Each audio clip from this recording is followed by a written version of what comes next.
name's Sharlene. I'm now currently employed at Jacaranda Community Centre full-time. Prior to starting at Jacaranda Community Centre, I was on a Centrelink income. I was receiving parenting payment and family tax for my granddaughter, who's now 14. Prior to that, we were living in, I guess you could say, poverty with a low restricted income.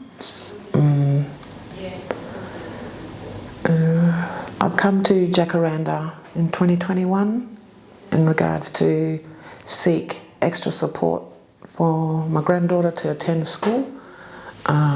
During the assessment with the worker, they've offered me a position here at Jacaranda. So from one assessment, from one interview with the worker, I went to speak with the CEO and she's offered me a position at Jacaranda. So I said yes, not knowing what I was signing up for. And she asked me if I wanted to come back in the next day, which I did. I come back in, and that was in February 2021. And I just kept working each day, just doing general duties. The diploma of financial counselling came through in May. It was through the federal government. It was an online traineeship. It was a pilot program. Come August 2023, I completed my diploma. I'm now full-time employed at Jacaranda as a financial counsellor. I'm actually the first Noongar in WA to become a financial counsellor through the diploma. So prior to my employment, I was always asking for help, from other services. I was even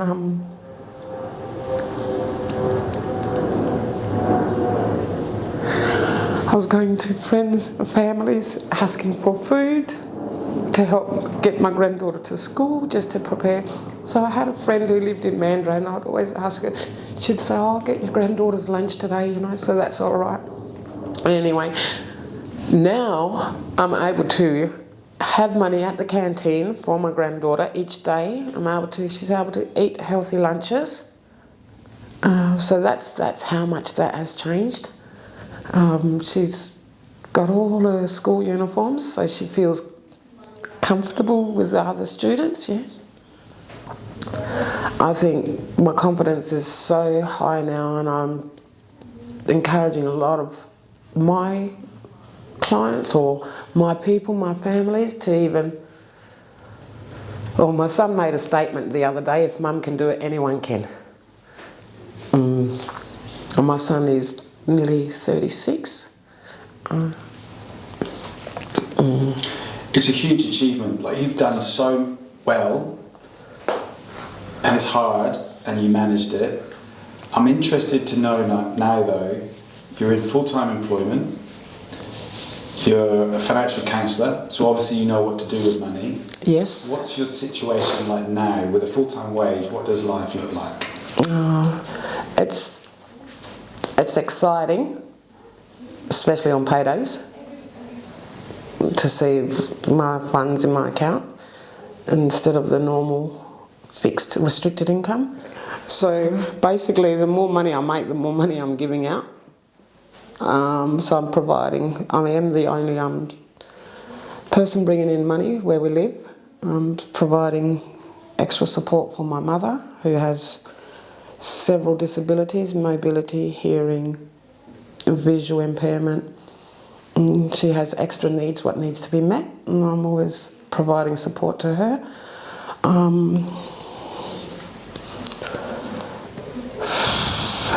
Still having more money doesn't make that I'm ahead. There's some days where I come to work and I don't even have lunch. So there are some days I come to work and I don't even have lunch, and I won't even go out and sit with staff because of that embarrassment. I'm providing for my extended families.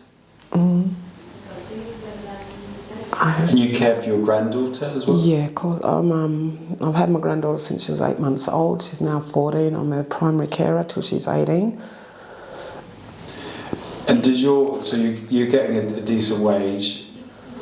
Is it because it's getting split all those different ways that it leaves you short? Meaning, you're short at the end.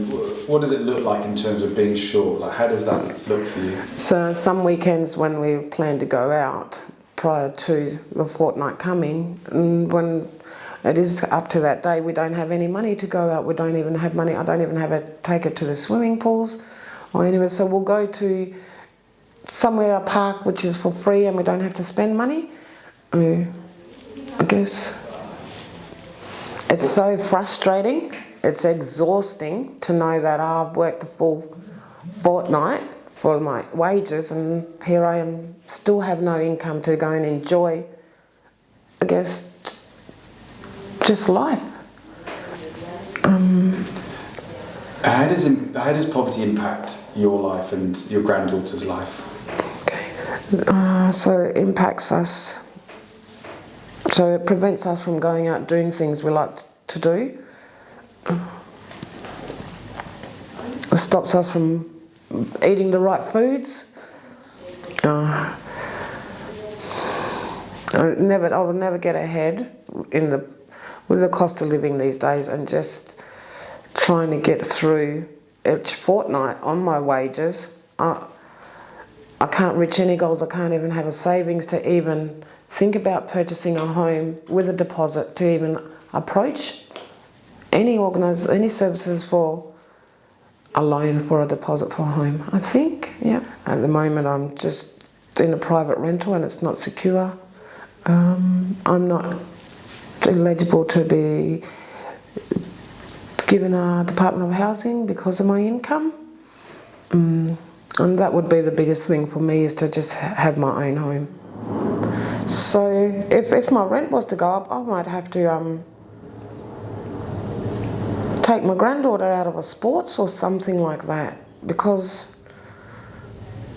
we're just struggling to even keep her in sports with all the equipment, the clothing and the sports, and even the travelling. And so at the moment she's doing 2 sports, so if that was the case I'd have to drop her out of one sport, and I just don't even want to think about that. What sports is she doing? Netball and football.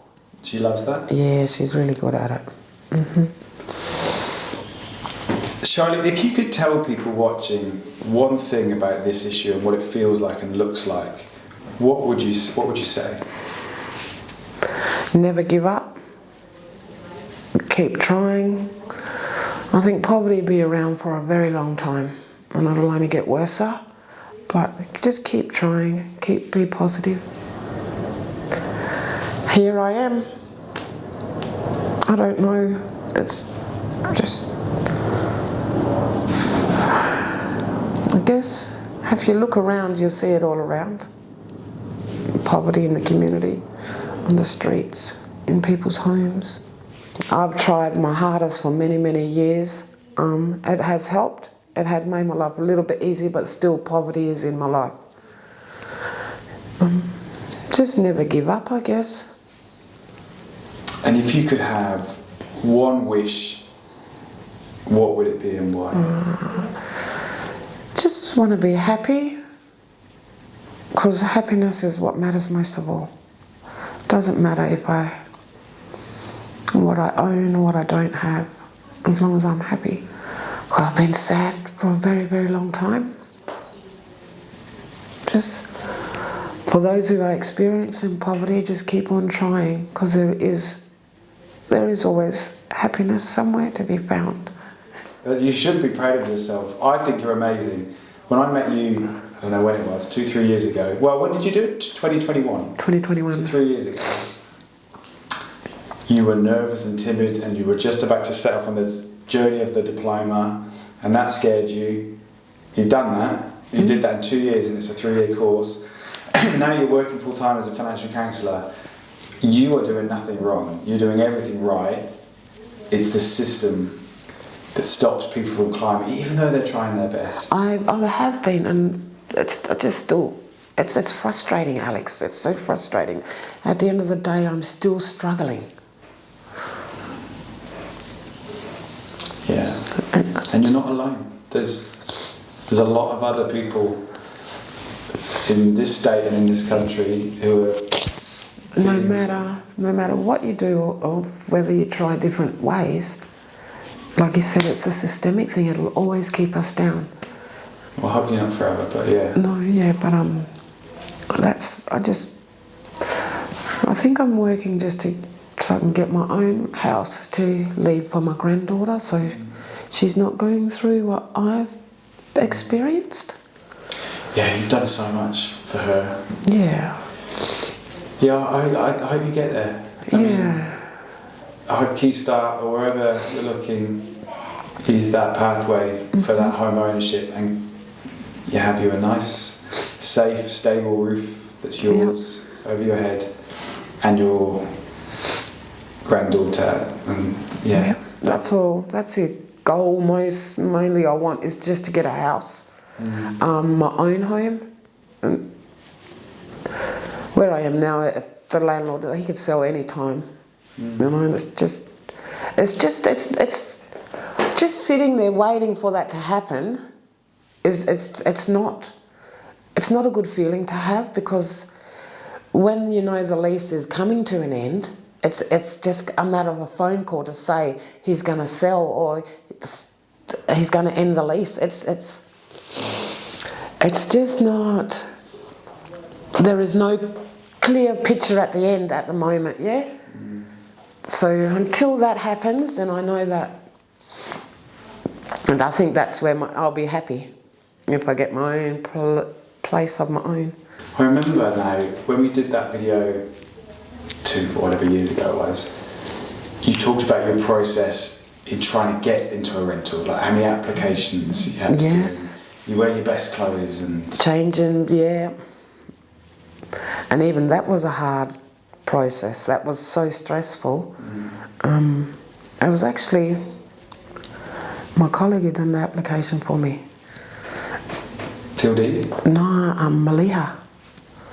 Yeah, so because I had all the financial counsellors helping me, putting in applications. They were driving out to properties, viewing them for me. Because while they were viewing that side, I was viewing this side, and we were just going mad, putting in applications, submitting them. I think it was for a good 6 months. I must have viewed over 97 houses. Got knocked back on every one of them, and it was just this one here I didn't even look at. I just put an application in online, and it was accepted. How did that feel? I felt what a relief. And anyway, when we were driving past the house, I showed my granddaughter, and I said, "Granddaughter, this is the house I applied for online without viewing it." She goes, "Oh, Nan, I hope we get that, I hope we get that." And I said, "I hope we do too, close to school, close to work, close to the shops." And we ended up getting it.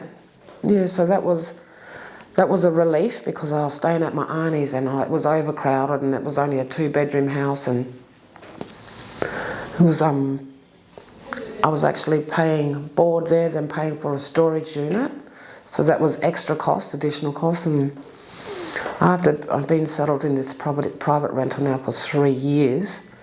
It's good to have my own home, but like I said, it's just waiting for that phone call to say that landlord wants to sell. So while I'm here at Jacaranda, I'm going to try and do my best to at least look moving forward to purchase a home or get a deposit to do something like that. Well, I hope I'm around and I can see that, and I'll celebrate. I'll bring the first bottle of champagne.